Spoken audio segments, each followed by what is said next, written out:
Three, two, one.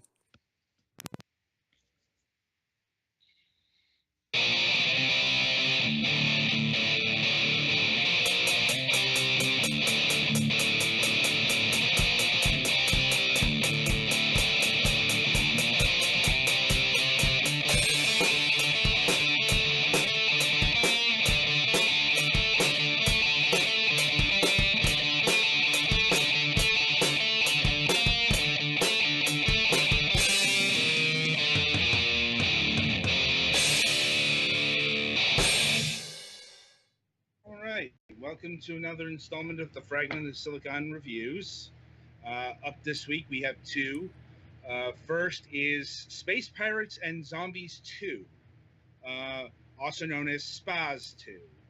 So I suppose we should start with a little note about that name, or rather the acronym. So SPAS has kind of a double meaning.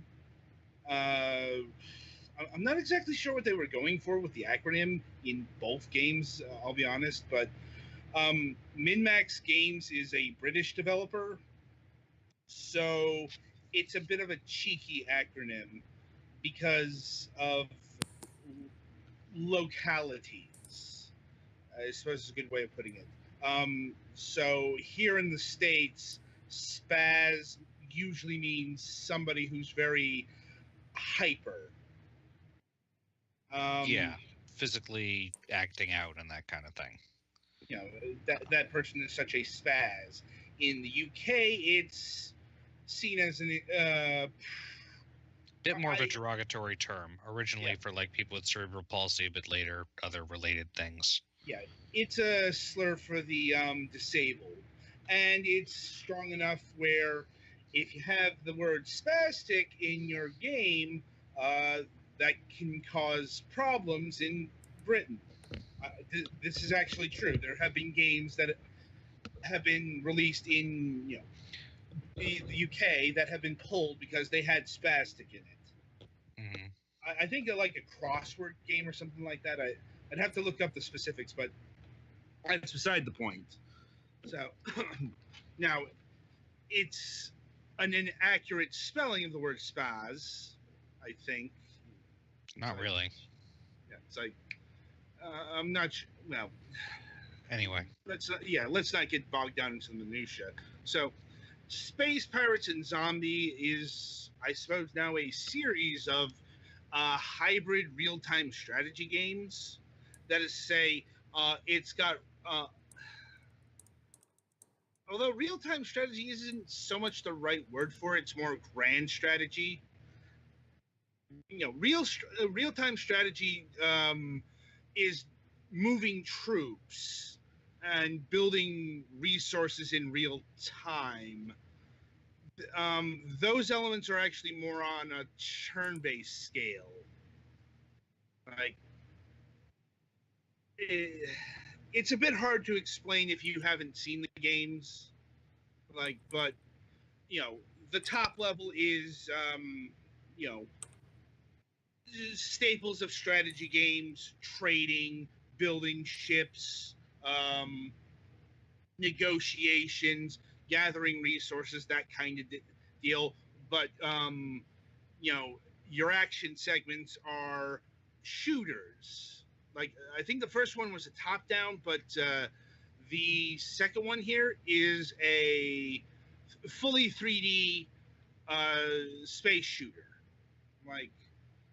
And you can also hook up a VR rig to this. Like, one of the modes is using this game with the Oculus Rift. Bit of a side note: none of us here tried out the VR mode, mainly because we only got one code. I was the only one who played it. So this is going to be a bit of a limited commentary episode, as is the case when we only get one code. It doesn't help that I suppose these are more impressions than like a review, because I'll be honest, I didn't like this game, and a lot of that was down to personal preference more than like things wrong with the game. So let's talk about tone. This game is very, very dry and very serious. Like, a lot more than you'd expect with a name like Space I was Pirates. gonna say that's not what the name suggests. Yeah, it's like, it's actually really surprising how seriously everything is taken here. There's tongue-in-cheek humor, don't get me wrong, but it's presented in that very British dry wit way, you know, rather than what you'd be expected from a game called Spaz or Space Pirate and Zombies. You're expecting over-the-top goofiness, aren't you? Mm-hmm. Yeah, that's not this game. This game is like some serious sci-fi shit, like right down to the soundtrack. The soundtrack is very, if you heard this music in Star Trek, it would not be out of place, kind of deal. Like, it's kind of amazing, but it's also, yeah, that's not really what I was looking for in a game called Space Pirates and Zombies, or Space Pirates and Zombies 2. Maybe that's a me thing, but that's a bit of a warning here. You're going to get a lot of serious dialogue, serious exposition, serious lore about, you know, shit that wants to be Babylon 5. Like, right down to broken warp gates and, using a corrupted substance called res, which turns people into the zombies. But people have to use it because there is literally no other way to get around the galaxy. Now, so, you know, like I said, this is a purely subjective thing. But yeah, if you're looking for goofball, look elsewhere. That's not this game. Now, so with that in mind, I should mention, why I couldn't get into this game other than, the tone clash. And that's because the combat sections never felt right to me. As in, I could never comfortably control my ship, either with the controller. Yeah, so in terms of complexity, uh, it's this game is more complicated than, say, a shmup, both in terms of like the strategy and in terms of the actual spaceship shooting. But it's definitely below, say, a Wing Commander or a Sins of the Solar Empire on either branch.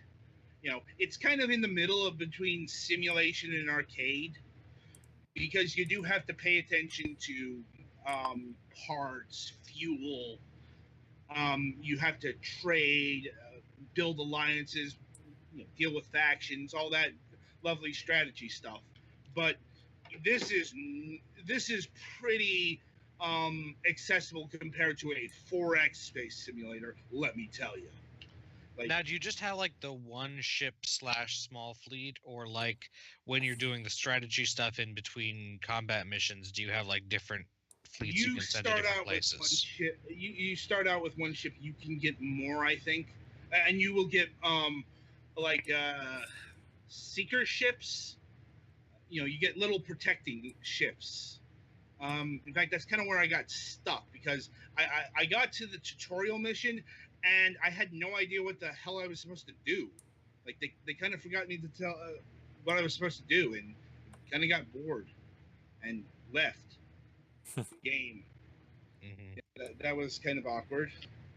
But in terms of the actual spaceship shooting sections, the environments are completely destructible. Granted, it's space, so that's a bit limited. It's got a very interesting build system, and I hate it. Like, the tractor beam kind of snap your ship together like Legos? Yeah. It's certainly unique, I'll give it that, but I found it to be very awkward to use. I almost threw one of the pieces for the ship out of the area I could do in the tutorial and almost screwed me. Yeah, that's kind of the reason why. It's like, it's a neat gimmick, but in more practical terms, it would have been better to just, have a menu. Let me pick and choose, and not have to deal with my parts flying off into space. Now, yeah, like I said, I'm interested in how they came up with this because I've never seen anything like it. But sometimes there's a reason why you've never seen anything like this. It's a bad system. Now, like, I guess they were going for like a rector set. That's all I got. Let's see. What else? Well, you've got your crew of ragtag misfits. You are a space pirate.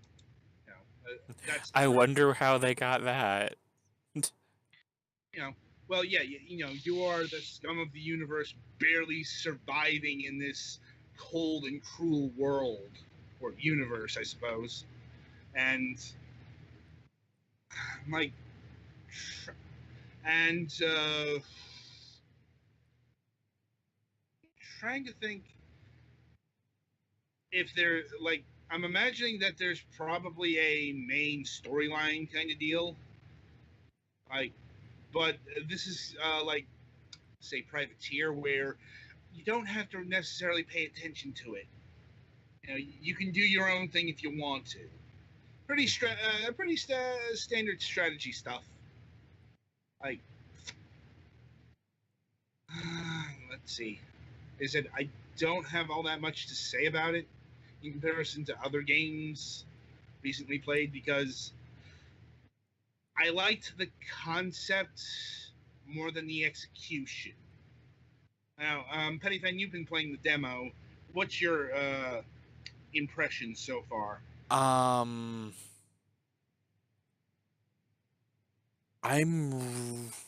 It's one of those games that's not really for me. Like, I wish I could just have the like space shooter app